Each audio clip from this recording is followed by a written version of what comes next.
এডিসিকে ৬,৬৪৫ কোটি টাকা দেওয়া হয়েছে। আমাদের মহারাজার বিরুদ্ধে অনেক কিছু প্রচার হয়েছে, আমার এগেনস্টে করেছে ওরা। অন্তত 2জন এমএলএ এ নিয়ে খুব তৎপরতা ছিল এবং তাদের গোপন মিটিং বিজেপির ক্যান্ডিডেটের সঙ্গে আমবাসায় একটা সার্কেস হাউসে তাদের যে গোপন মিটিংটা, সেটা ফটোটা সোশ্যাল মিডিয়াতে বাইরে হওয়ার পরে তাদের মুখোশটা খুলে গেল। নির্বাচনে এককভাবে লড়াই করলেও একটা প্রশ্ন বারবারই ওঠে যে আলটিমেটলি তিপ্রামথা তো বিজেপির সাথে সরকারে রয়েছে এবং আপনাদের দলের 2জন মন্ত্রী রয়েছেন মন্ত্রিসভাতে। সে জায়গায় দাঁড়িয়েও টিটিএডিসির বা তিপ্রাসাদের যে দাবিগুলো বা যে বিলগুলো নিয়ে আপনি বলছেন, সেগুলো পূরণ না হওয়ার পেছনে কারণটা কি? তাহলে আমাদের কি হিসাবে, আমরা কি দেখে আমরা বিজেপির সঙ্গে অ্যালায়েন্স করব? সরকার পক্ষের লোকেরা বা তারা বরাবরই দাবি করছে যে এডিসির জন্য যথেষ্ট পরিমাণ ফান্ড দেওয়া সত্ত্বেও টিটিএডিসিতে কাজ হচ্ছে না। এই পর্যন্ত তাদের এডিসি নির্বাচন আগে প্রায় 17 লাখ লোক জয়েনিং করেছে। তো এডিসিতে 17 লাখের লোকই নেই, কোথায় থেকে জয়েনিংটা করলো? সদ্য সমাপ্ত হয়ে গেল ত্রিপুরার টিটিএডিসি নির্বাচন এবং আপনারা প্রত্যেকেই অবগত রয়েছেন যে রেকর্ড সংখ্যক আসনে জয়লাভ করে টিটিএডিসিতে সরকার গড়েছে তিপ্রামথা। আজ আমরা এডিসি নির্বাচন এবং তার পাশাপাশি আসন্ন ভিলেজ কমিটি নির্বাচন নিয়ে আলোচনা করব। আমার সঙ্গে রয়েছেন তিপ্রামথা দলীয় বিধায়ক রঞ্জিত দেববর্মা। নমস্কার স্যার, আপনাকে নমস্কার। প্রথমত যেটা প্রশ্ন থাকবে যে এডিসি নির্বাচন সম্পন্ন হয়ে গেল, আমরা অনেক কিছু দেখলাম এই নির্বাচনকে কেন্দ্র করে। বিজেপি আলাদাভাবে লড়াই করেছে, তিপ্রামথা আলাদাভাবে লড়াই করেছে। লড়াইয়ের পর এই যে জয়টা, এই জয়লাভের কতটা প্রত্যাশা ছিল আপনাদের, বা আরও কি ভালো হতে পারতো বলে মনে করেন? না, এটা আমাদের প্রত্যাশা ছিল। আমরা দেখেছি যে আমাদের যে অপোজিশন, যারা সরকারি দলে একটা পার্টি, ওনারা যে প্রচার প্রচারণা করেছে আমাদের এগেনস্টে, ওইটা দলীয় প্রচার না হয়, এটা ব্যক্তিগত প্রচার হয়ে গেছে। আমাদের মহারাজার বিরুদ্ধে অনেক কিছু প্রচার হয়েছে, আমার এগেনস্টে করেছে ওরা। তো আমরা গ্রাসরুট লেভেলে আমরা সার্ভে করেছি, তাদের যে দৈনন্দিন যে হাজার হাজার লোক জয়েনিং করছে, এটা কতটুকু সত্য, এবং মহারাজাও বলেছেন তাদের যে জয়েনিংটা কতটুকু, এটা আমাকে দেখার জন্য। আমি গ্রাউন্ড লেভেলতে গিয়ে দেখলাম তাদের যে জয়েনিংটা, এটা টোটালি ফ্যাক্ট। এই পর্যন্ত তাদের এডিসি নির্বাচন আগে প্রায় 17 লাখ লোক জয়েনিং করেছে। তো এডিসিতে 17 লাখের লোকই নেই, কোথায় থেকে জয়েনিংটা করলো? তারপর আমাদের প্রত্যাশা ছিল আমাদের যে অধিকারটা নিয়ে যদি আমরা স্ট্যান্ড থাকি, দাঁড়িয়ে থাকি সেখানে, তাহলে জনগণ আমাদেরকে সাপোর্ট করবে। আর আমাদেরকে অনেকে ভাবছিল যে আমরা বিজেপির সঙ্গে অ্যালায়েন্স করতে পারি না, কেননা আমরা ত্রিপাঠিক একর চুক্তি করেছি। চুক্তি করার পর দীর্ঘ 2 বছর অতিক্রান্ত হয়ে গেল, কিন্তু চুক্তিটা তো কার্য করার জন্য কোনো পদক্ষেপ নেই। আমরা বারবার মাননীয় মুখ্যমন্ত্রীর সঙ্গে আলোচনা করেছি, দিল্লিতেও বসেছি, কিন্তু ত্রিপাঠিক একরটা কার্যকরী করার জন্য ওনারা কিছু করছে না।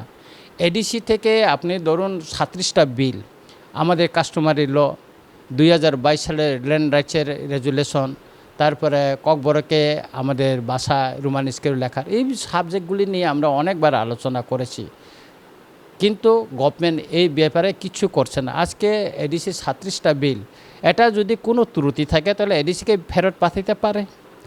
যদি কোনো ত্রুটি না থাকে, এটা তো ক্যাবিনেট বসে এটা অ্যাকসেপ্ট করে, এটা রাজ্যপালের মাধ্যমে ওনারা গেজেট নোটিফিকেশন বাইর করতে পারে, কিছু করলো না। তাহলে আমাদের কি হিসাবে, আমরা কি দেখে আমরা বিজেপির সঙ্গে অ্যালায়েন্স করব?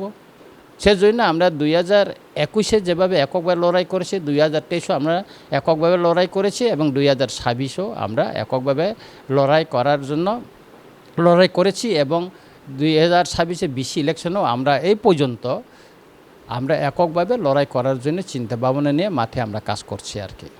আচ্ছা, আপনারা তো নির্বাচনে এককভাবে লড়াই করলেও একটা প্রশ্ন বারবারই ওঠে যে আলটিমেটলি তিপ্রামথা তো বিজেপির সাথে সরকারে রয়েছে এবং আপনাদের দলের 2জন মন্ত্রী রয়েছেন মন্ত্রিসভাতে। সে জায়গায় দাঁড়িয়েও টিটিএডিসির বা তিপ্রাসাদের যে দাবিগুলো বা যে বিলগুলো নিয়ে আপনি বলছেন, সেগুলো পূরণ না হওয়ার পেছনে কারণটা কি? যে জায়গায় একসাথে সরকারেও আপনারা রয়েছেন, সে জায়গায় আপনাদের দাবিগুলো আরও দ্রুত পূরণ হতে পারতো, তাহলে কেন হচ্ছে না?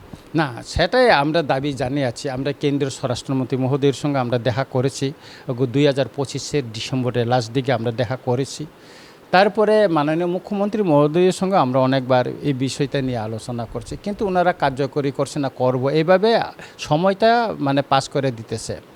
এছাড়া আমরা দেখেছি যে আমরা শরিক দল হলেও যে এখানে কিছু নেতৃত্ব, বিজেপির কিছু নেতৃত্ব আমাদের দল ভাঙার জন্য গত এডিসি নির্বাচনের সময় অনেক চেষ্টা করেছে এবং করেছে। কিছু আমাদের এমডিসিকে বিজেপিতে জয়েন করেছে এবং কয়েকজন এমএলএ, অন্তত 2জন এমএলএ এ নিয়ে খুব তৎপরতা ছিল এবং তাদের গোপন মিটিং বিজেপির ক্যান্ডিডেটের সঙ্গে আমবাসায় একটা সার্কেস হাউসে তাদের যে গোপন মিটিংটা, সেটা ফটোটা সোশ্যাল মিডিয়াতে বাইরে হওয়ার পরে তাদের মুখোশটা খুলে গেল এবং এখানে বিজেপির নেতৃত্বরা জোর গলায় বলেছিল আমরা 28-এর 28। তাদের স্বপ্ন ছিল যে আমাদের যে চুক্তিগুলিকে এখন যদি কার্যকরী করে তাহলে তিপ্রামথ লাভ হবে। এখন যদি আমরা এডিসির যে বিলগুলি রাজ্য সরকারে পাঠানো হয়েছে সেটা যদি কার্যকরী তাহলে তিপ্রামথ লাভ হবে। কিছু লোক চাচ্ছে না যে এটা কার্যকরী হোক এবং তিপ্রামথার এটা গেইন হোক, এটা তারা চাচ্ছে না। কিন্তু কথা হচ্ছে কি, চুক্তি আলাদা আর রাজনৈতিক এটা আলাদা। তো চুক্তিটা কার্য করতে হবে। গভর্নমেন্ট সেখানে প্রতিশ্রুতি, লিখিত প্রতিশ্রুতি দিয়েছে, সেটা তো কার্যকরী করতে হবে। আর এডিসিতে যেগুলি বিল পাঠানো হয়েছে সেটা তো রাজনৈতিক বাইরে, এখানে অধিকারের জন্য আমরা বিলগুলি পাস করে পাঠাচ্ছি, সেটা আটকে রাখার কোনো অর্থ না, তার কোনো ব্যাখ্যা নাই। আটকে রাখার কোনো কী কারণে আটকে রাখা হয়েছে তার কোনো ব্যাখ্যা তো নাই। তো সুতরাং এই সমস্ত ষড়যন্ত্রতা আমরা দেখেছি এবং আমরাও ঠান্ডা মাথায় আমরা মহারাজার সঙ্গে বসে সবটা আমাদের চিন্তা ভাবনাকে আমরা কাজে লাগিয়ে এডিসি নির্বাচনে তাদেরকে আমরা পরাস্ত করেছি। যত ষড়যন্ত্রই হোক, বরং আমরা আরও সাফল্য পেয়েছি। 2021-এ আমরা যেখানে 18টা ছিল সেই জায়গায় আমরা 24টা পেয়েছি। আমাদের আরও একটা সিট, 2টা সিট আসার কথা ছিল, সেখানে সামান্য আমাদের ত্রুটি ছিল, ওই কেন্দ্রে একটা ত্রুটি ছিল। এই ত্রুটির কারণে আমরা সেটা সাফল্য আনতে পারিনি আর কি। রাজ্য সরকার মানে বিজেপি সরকার পক্ষের লোকেরা বা তারা বরাবরই দাবি করছে যে এডিসির জন্য যথেষ্ট পরিমাণ ফান্ড দেওয়া সত্ত্বেও টিটিএডিসিতে কাজ হচ্ছে না, এবং আপনারা বলছেন যে যথেষ্ট পরিমাণ ফান্ড দেওয়া হচ্ছে না, যে অর্থ বরাদ্দ করা হচ্ছে তার অধিকাংশটাই চলে যাচ্ছে সরকারি কর্মীদের বেতনের মধ্যে, বাকি যে অর্থটা থাকছে সেটা দিয়ে উন্নয়ন করা সম্ভব নয়। তো এই বিষয়টা নিয়ে সার্বিকভাবে কি বলবেন? আবারও তো দ্বিতীয় দফায় জনগণ ভোট দিয়ে আপনাদের মানে টিটিএডিসিতে তিপ্রামথাকে সুযোগ করে দিয়েছে, তো এবারে এই যে ফান্ড নিয়ে সমস্যাটা, এটা কিভাবে নিরসন হতে পারে বলে মনে করছেন? দেখুন, মাননীয় মুখ্যমন্ত্রী মহোদয় বলেছেন এডিসিকে 6,645 কোটি টাকা দিয়েছেন। ওটা উনি প্রকাশ্যে জনসভাতে বলেছেন এবং উনি বিভিন্ন সময় প্রেস মিটে বা সাংবাদিকদের সামনে উনি মুখ খুলেছেন। তার ভিডিও ক্লিপটাও আছে এবং পত্রিকায় যে খবরটা বেরিয়েছে তার কাটিংটাও আমাদের হাতে আছে। আমি ত্রিপুরা বিধানসভায় একটি প্রশ্ন দিয়েছিলাম, যে আমার প্রশ্নটা ছিল, মাননীয় মুখ্যমন্ত্রী মহোদয় বলেছেন এডিসিকে 6,645 কোটি টাকা দেওয়া হয়েছে। আমার প্রশ্ন ছিল, আপনি কোন অর্থ বছরে দিয়েছেন এবং কোন কোন খাতে বা কোন কোন ডিপার্টমেন্টে আপনি টাকাটা দিয়েছেন? এই প্রশ্নটা দিতে এলাও হলো। যদি দিয়েই থাকে তাহলে পবিত্র বিধানসভায় এটা আলোচনা হইতে পারতো যে আমাদের অভিযোগ ছিল এডিসিকে আপনার টাকা দিচ্ছেন না, তো আপনি তথ্যভিত্তিক একটা আমাদেরকে এটা ব্যাখ্যা দিতে পারতেন, দেখাইতে পারতেন জনগণের সামনে যে এডিসিকে আমরা এই টাকা দিয়েছি, এডিসি তা কার্যকরী করতে ব্যর্থ হয়েছে, এটা উন্নয়ন করতে ব্যর্থ হয়েছে। তো তারা তো এটা তো অ্যালাউ করেনি প্রশ্নটা। এছাড়া এডিসি এলাকায় কীভাবে উন্নয়ন হবে? আমি আপনাদেরকে বলছি, এডিসির হাতে কি কি ডিপার্টমেন্ট, পিডাব্লিউডির সমস্ত রাস্তাটা এডিসির হাতে নেই, সব স্টেট গভর্নমেন্ট করে।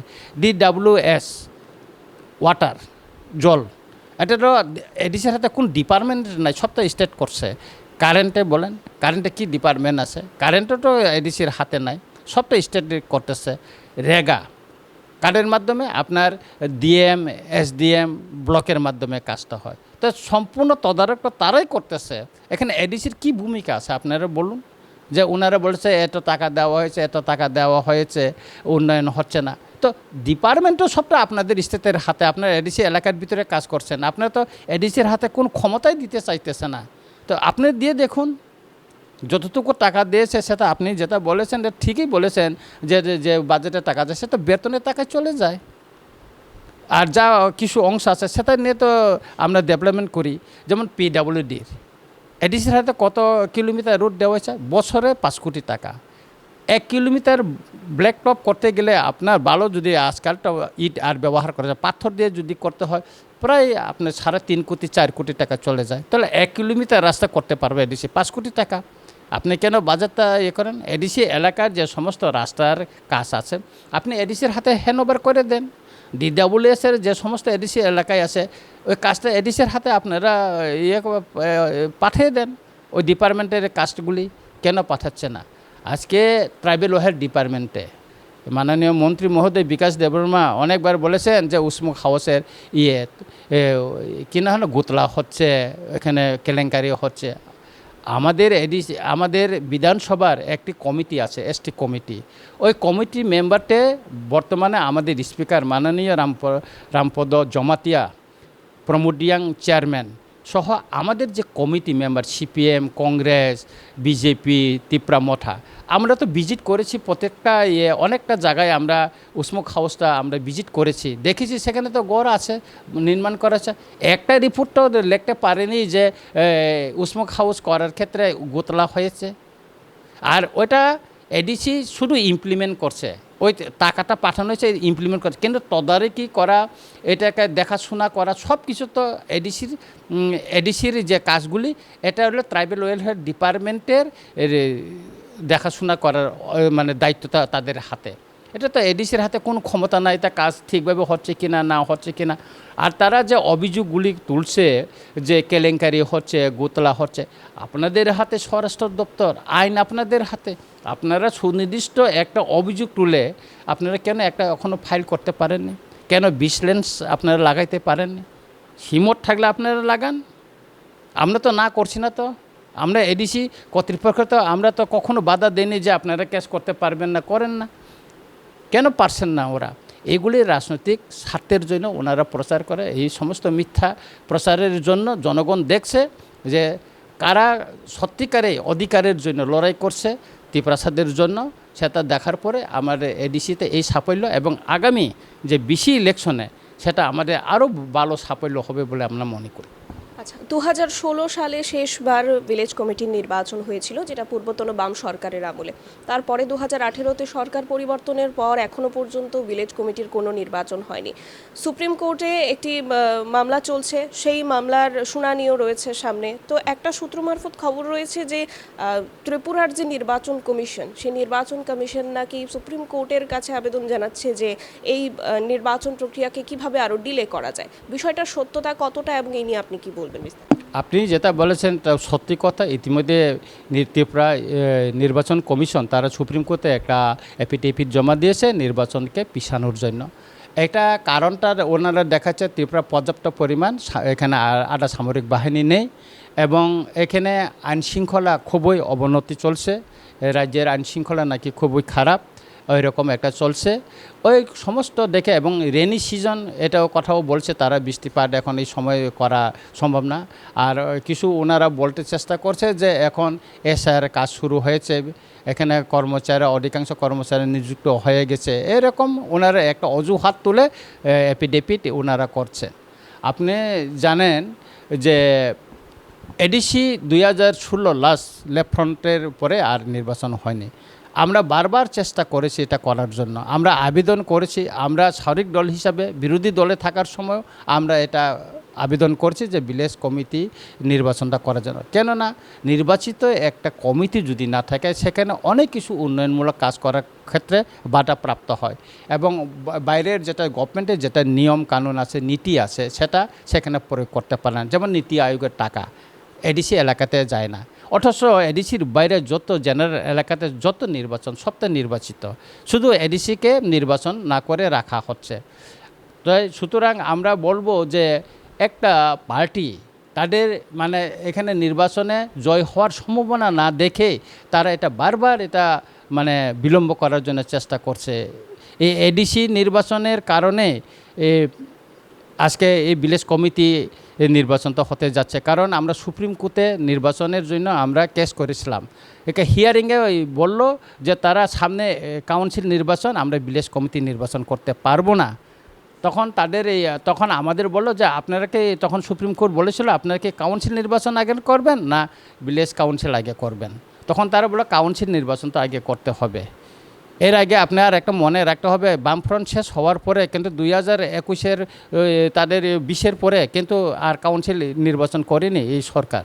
তারা এটা মনিটরিং কমিটি করে রেখেছিল এবং এবারও মনিটরিং কমিটি 1 বছর রেখে তারা 2027-এ নির্বাচন করার চিন্তা ভাবনা ছিল, কিন্তু সুপ্রিম কোর্টের ভার্ডিক্টের জন্য তাদের করতে বাধ্য হয়েছে।